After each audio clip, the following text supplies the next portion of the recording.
vocês estão? Espero que todos vocês estejam bem. E eu estou aqui com mais uma videoaula de filosofia, na qual irei dar continuidade do nosso conteúdo do capítulo 15, que tem como tema central qual o sentido da vida. E aí, continuando, o próximo tópico que iremos estudar será sobre Heidegger e o sentido do ser, né?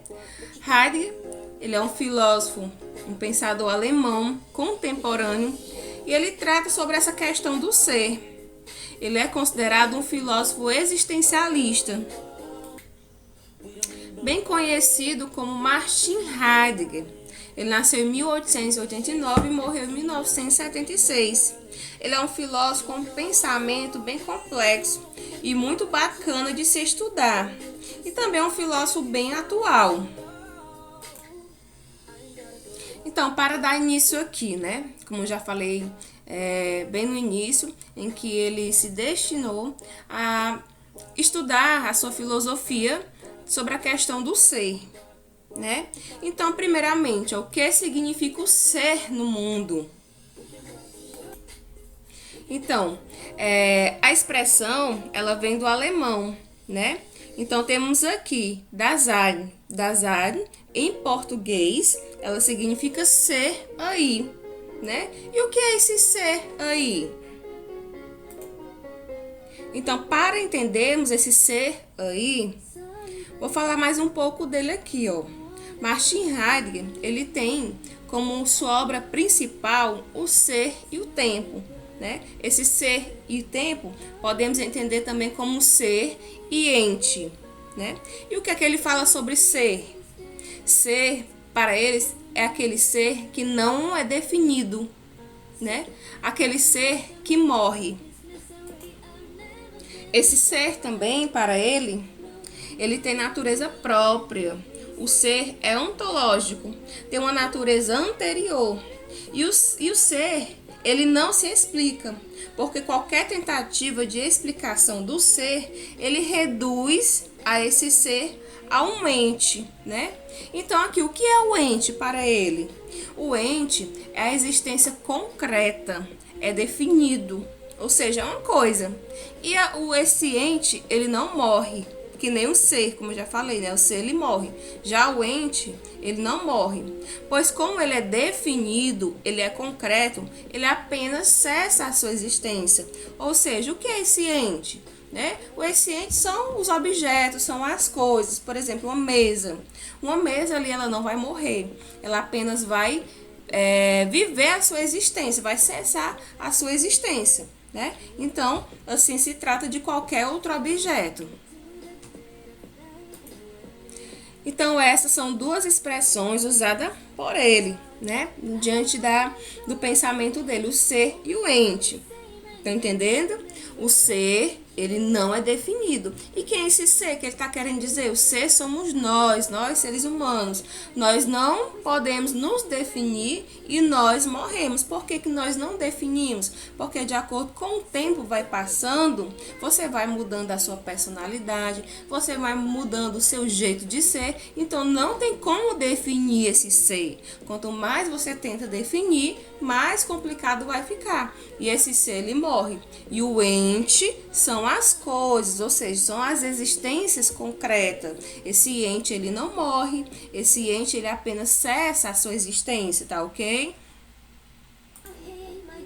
Então, aqui, o que falar mais sobre esse ente e o ser? Ele afirma o seguinte, galera, ó, somos seres no mundo, com diversas possibilidades, somos jogadores no espaço e no tempo, né? Então, como ele afirma aqui que nós somos jogadores no espaço e no tempo, porque nossa vida para ele é como um jogo, né? Nós passamos por diversas situações, momentos de alegria, momentos de tristeza, momentos de angústia, e nesses momentos nós temos que jogar para poder sair dessa situação, né? No momento de felicidade, você está jogando ali para a sua felicidade durar mais tempo, né? Você está vivendo ali sua felicidade. no momento de desespero, de tristeza, você também está jogando ali esse momento da sua vida para você se sair dessa situaçãozinha ruim, né? Então, por isso que Heidegger, ele diz que nós somos seres no mundo, né? Ou seja, somos esse ser aí, somos jogadores no espaço e no tempo. Ele afirma também que as possibilidades não são infinitas, pois não escolhemos o local que nascemos nem o tempo, né? Quem é que poderia escolher o local e o tempo que queria nascer, né? Se a gente pudesse escolher, muitas pessoas não queriam nascer aqui no Brasil, não queriam nascer aqui no Canindé, queriam nascer no interior, por gostar mais, né? Ou então queria nascer em outra cidade, mais bem evoluída, porque não gosta do interior, e assim por diante, né? Então, por isso que ele afirma, as possibilidades não são infinitas, porque não podemos escolher nosso local que nascemos, nem o tempo, né? Eu queria não ter nascido nesse tempo, queria ter nascido nos anos 70, porque eu acho bacana o estilo de música, o estilo de vida que aquelas pessoas levavam naquele tempo. Você não pode escolher, você nasceu nesse tempo, então aceite e pronto. Então ele afirma também que a morte não é algo para ser entendido, e sim para ser compreendido. Quem é que aceita a morte, né? Quem é que entende a morte? Ninguém. Todos nós nascemos sabemos que um dia a morte vai chegar para todos nós, mas a gente não quer aceitar. Mas ele afirma que a morte não é para ser entendido, e sim para ser compreendido.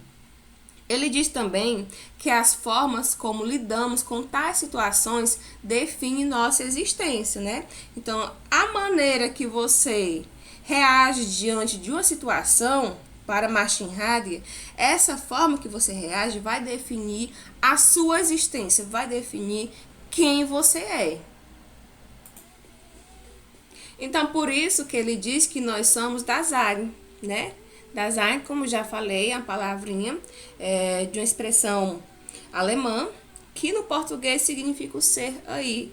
Então, Sein significa ser e da significa aí, né? O ser aí. Então, se vocês ouvir falar por aí nessa expressãozinha Dasein, você se lembra logo desse filósofo Martin Heidegger, que no português significa o ser aí. Então, aqui, continuando aqui, como eu já falei, que a maneira que você se comporta diante de uma situação é a maneira que vai definir quem você é, né? Então, fala aqui sobre a existência autêntica. Martin Heidegger diz que nós podemos se definir como ser autêntico ou como ser inautêntico. Então, aqui para ele, o que é o ser autêntico? Esse ser autêntico, pessoal, é um ser verdadeiro, né? É um ser que vive sua vida ali de maneira que adequada para ela, né? Ela não busca além do que ela não pode.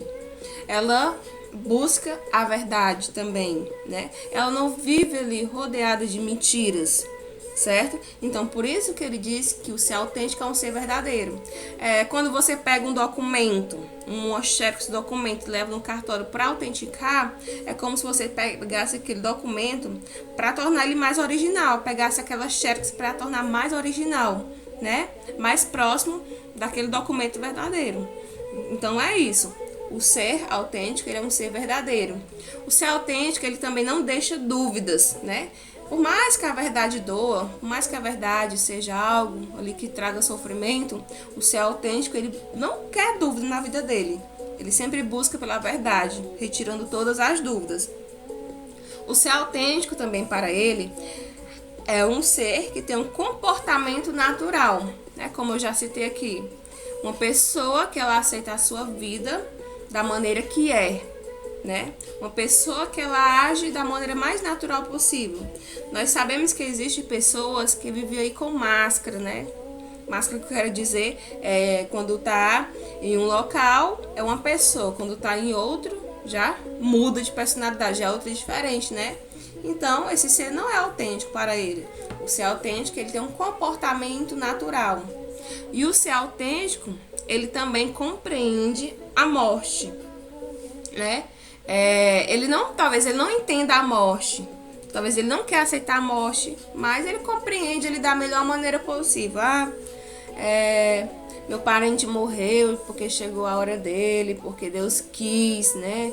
Ah, é isso mesmo, a vida, né? Então ele age dessa maneira, então ele não vai se desesperar diante da morte.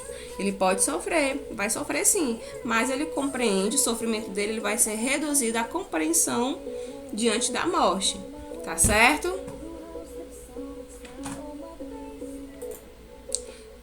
Então, como já falamos do ser autêntico, agora vamos falar ao contrário, né? Do ser inautêntico.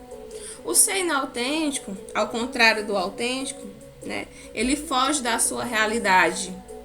Ele foge daquilo que tudo que é real para ele. Nossa, eu não quero viver essa vida, vou mostrar para os outros que eu sou uma pessoa diferente, né? Então,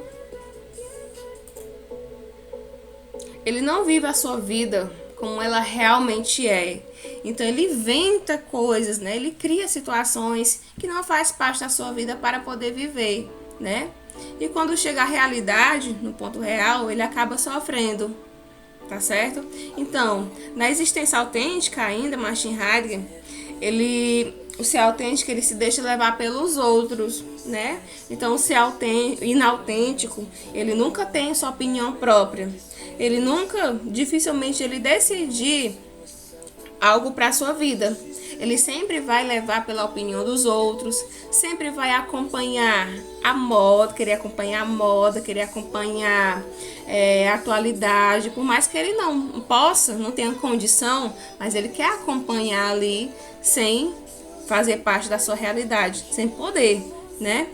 Então, o ser inautêntico, ele não compreende a sua capacidade de ser. Ele sempre está reclamando, ele sempre tem algo ali para questionar, por que eu sou assim, eu devia ser melhor, né? Então, ele não compreende a sua capacidade de ser, de pensar e de viver. Nossa, fulano de tal conseguiu isso, por que eu não posso? Né? Então ele vai questionar porque não pode e não questiona, não busca ali os obstáculos, passar pelos obstáculos para poder chegar aonde quer.